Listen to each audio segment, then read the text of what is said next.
more Americans than ever before are working from home. In fact, the latest numbers show a boom, with 15.2 million people operating their own direct sales businesses in 2006, up more than 1 million people from just the year before. How do you do it? Meet one lady who's cashing in on the work from home revolution.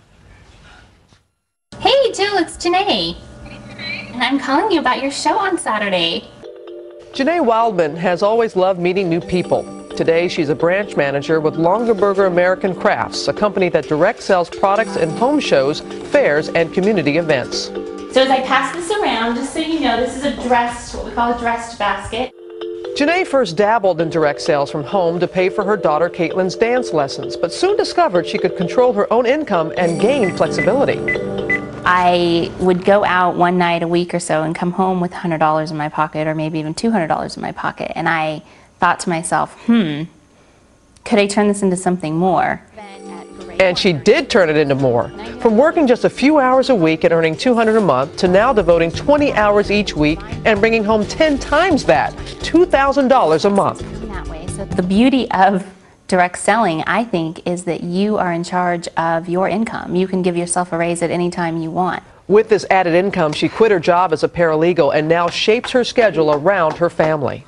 The benefits are that I decide. I'm able to arrange that schedule around my family and around their activities. And it's just a way as a woman for me to be able to have my cake and eat it too. Most of my friends are usually saying, "You're so lucky your mom's home when you come home." But the world of direct sales is not an easy ride. There are requirements, plenty of passion for the product you're selling. Here's our olive stain, also in the new work basket. And the diligence to get up and go to work every day, even if it's in your own home.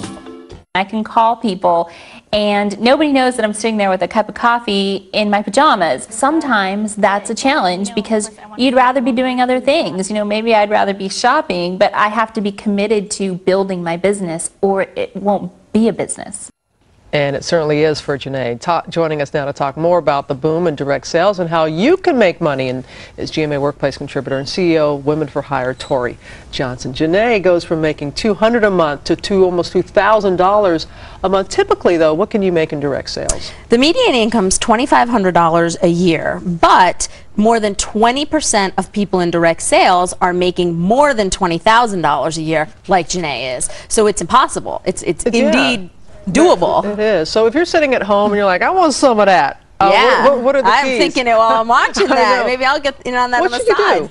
You know, I talked to about 100 women in the last week or two who are in that bracket of 20,000 or more, and there's one really strong common thread, and that's they do something daily toward their business. They don't just dream about making money, but they are taking action every single day, whether it's passing out business cards at the hair salon or on the playground, whether it's making phone calls like we saw Janae doing.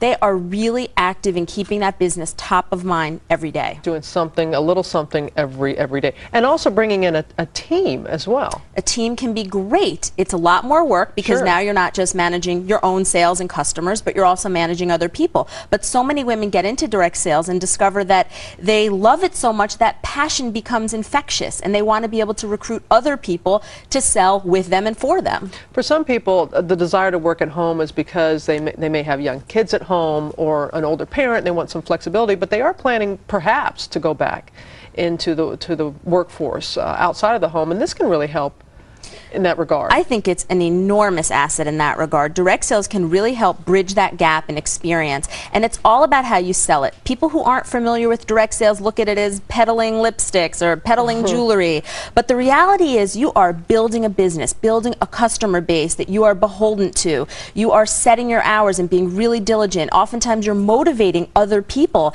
and those are the same skills that any manager in corporate America is applying as well. So it's really all about the time you put into it and then how you spin it.